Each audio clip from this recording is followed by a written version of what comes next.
राहुल के भूकंप वाले बयान पर प्रधानमंत्री मोदी ने जवाब दे दिया है और जवाब ऐसा दिया है कि अब भूकंप आने की संभावना को ही खत्म कर दिया। प्रधानमंत्री नरेंद्र मोदी ने राहुल की मिमिक्री भी की और कांग्रेस उपाध्यक्ष पर तीखा हमला करते हुए कहा है कि 2009 में तो पता ही नहीं चलता था कि इस पैकेट में क्या है। अब बोलना शुरू किया है तो पता चला है कि भूकंप की संभावना है ही नहीं। एक युवा नेता है, अभी भाषण सीख रहे हैं, ऐसा तो हो गया।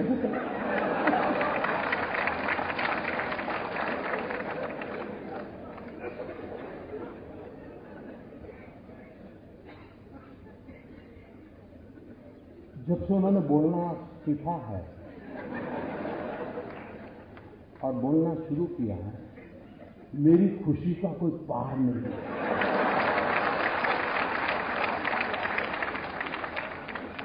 2009 में पता ही नहीं चलता था कि भाई इस पैकेज के अंदर क्या है,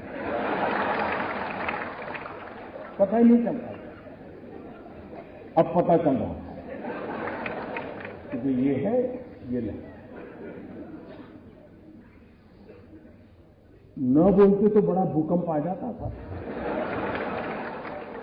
और देश को इतना बड़ा भूकंप झेलना पड़ता, ये देश 10 साल तक उभर नहीं सकता था।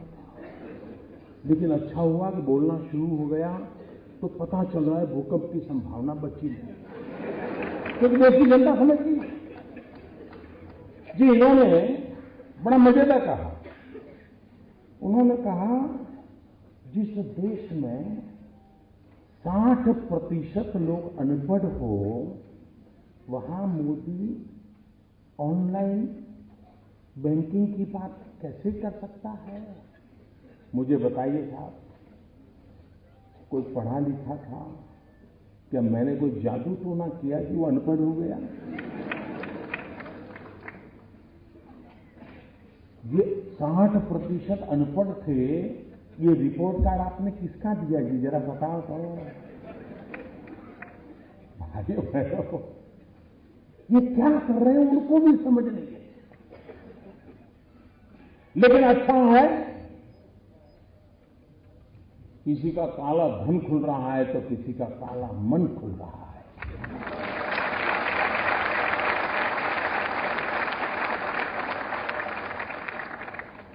लेकिन देश साफ सुथरा होकर के, स्वच्छ होकर के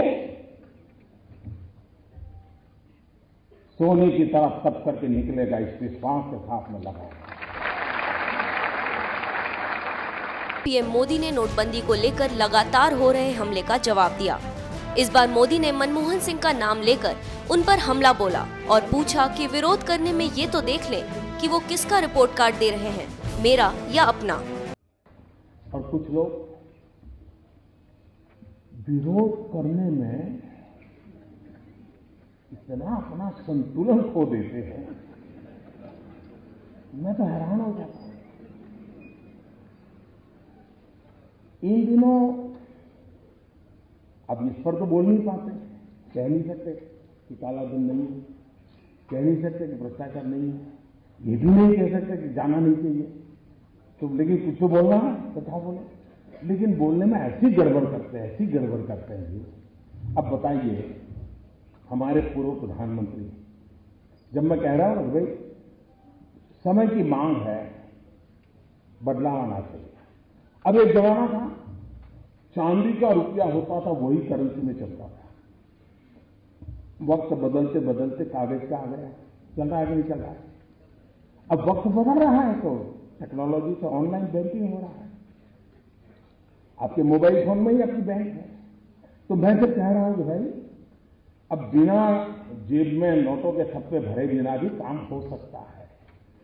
तो भारत के भूतपूर्व प्रधानमंत्री डॉक्टर मनमोहन सिंह जी, और लोगों को लगता है कि मनमोहन सिंह जी वित्त मंत्री थे, फाइनेंस हमारे देश के प्रधानमंत्री थे, लेकिन बहुत कम लोगों को मालूम है कि 1970-72 से वो देश की अर्थव्यवस्था की कोर टीम में हमेशा रहे हैं। इतने लंबे सर तक और इतने साफ कुशलता देखो, कोई दाग उनको नहीं लगता है। होता सब है।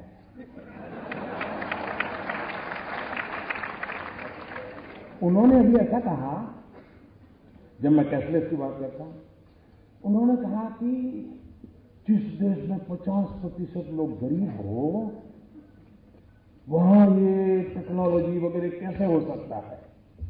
अब मुझे बताओ भाई, ये वो अपना रिपोर्ट कार्ड दे रहे हैं कि मेरा दे रहे हैं?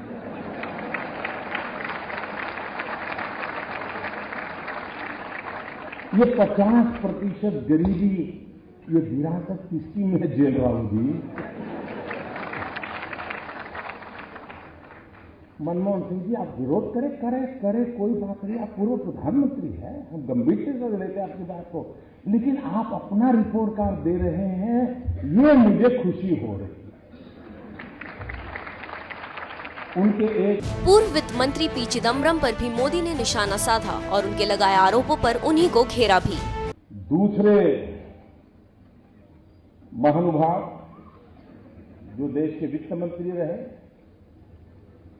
वो लेख भी लिखते हैं, श्रीमान चिदम्बरम जी। उन्होंने कहा कि हमारे देश में 50% गांवों में अभी भी बिजली नहीं है, तो कैशलेस कैसे करोगे? अब बताइए साहब, कहीं पर बिजली थी किसी गांव में, मैंने आकर के खंभा उखाड़ दिएगा।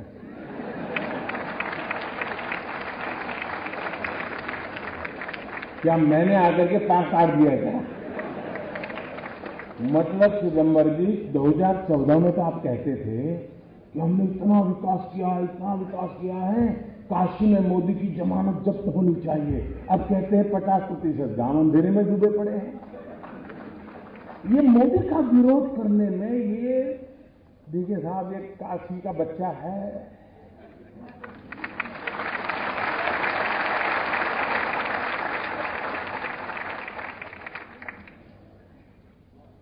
काशी की जनता ने मुझे पाला,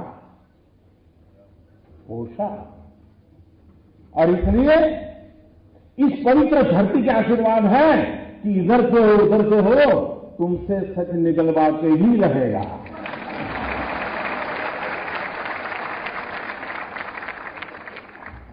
राहुल और विपक्षियों के हमले पर मोदी और वार पर वार करते रहे। साथ ही नोटबंदी पर देशवासियों का भी मोदी ने धन्यवाद दिया, जो इस फैसले को सही बता रहे हैं और कतारों में खड़े हैं। इतने सालों का ढेर गंद भरी पड़ी है, बड़ा डिसीजन ले लिया, लेकिन उनको अनुमान नहीं था।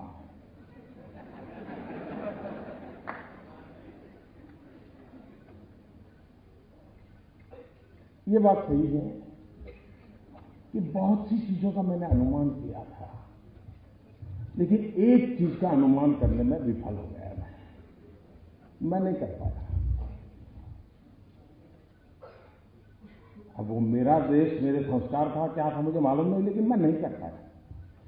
मैंने जब ये पूरा काम के लिए दिमाग खपा रहा था, योजना बना रहा था, कभी सोचा नहीं था कि देश के राजनेता कुछ और कुछ राजनीतिक दल हिम्मत के साथ बेईमानों के साथ खड़े हो जाएंगे।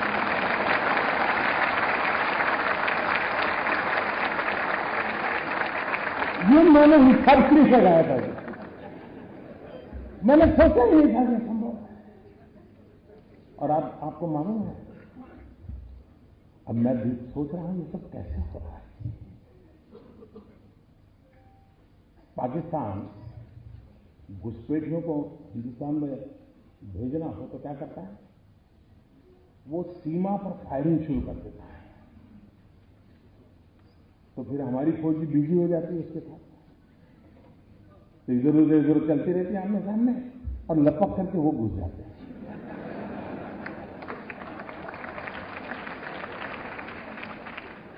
उनको कवर मिल जाता है बेईमान। इन दिनों संसद में आपने देखा होगा, तू मैंने तो इन लोगों को पीछे से, मुझे अब समझ आया, ये होहल्ला किसकी भलाई के लिए किया जा रहा है? पुराने जमाने में देखा होगा आपने, मेले होते मेले, उसमें पिक पॉकेटर आते हैं, तो उनको लगता है ये सबसे बढ़िया जगह है, एक दिन में ज्यादा बिक्री कमाई हो सकती है, जेब कतरे आ जाते हैं। लेकिन वो बड़े चापा चालाक करते हैं। वो जेब कतरा जेब काटेगा तो उसका जो साथी दूर खड़ा है उसको पता चलता है अब काम हो गया, तो उधर की तरफ दौड़ता है, ये चोर चोर भाग रहा है, चोर भाग रहा है, चोर भाग रहा है, तो पुलिस सब वहां भागेगी और वो जेब कतरा आराम से उधर से निकल जाएगा।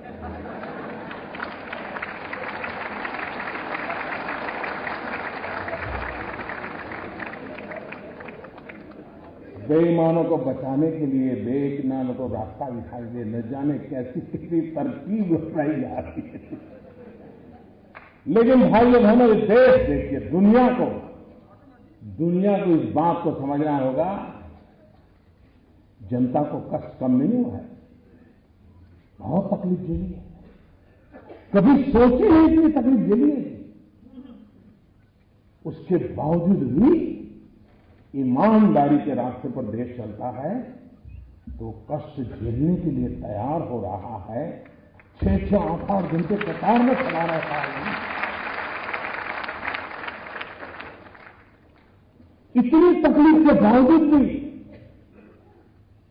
जब मुंह में उंगली डाल डाल कर जब पूछा जाता है, फिर आखिर में कहता नहीं, लेकिन किया तो अच्छा है।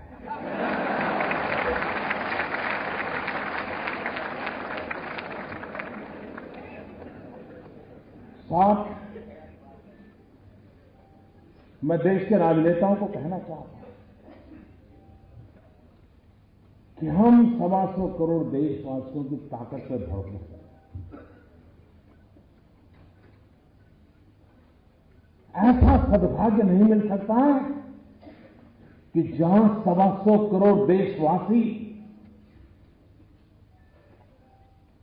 अपने स्वार्थ के लिए नहीं, कहीं कुछ मिलता और कतार में खड़ा रहे हो तो अलग बात है। ये तो भाई देश का भला हो, कष्ट झेलूंगा, ऐसा साफ दुनिया में कहीं संभव नहीं होगा जी। इन 125 करोड़ देशवासियों को जितना नमन करे उतना कम है, जितना नमन करे उतना कम है। और जब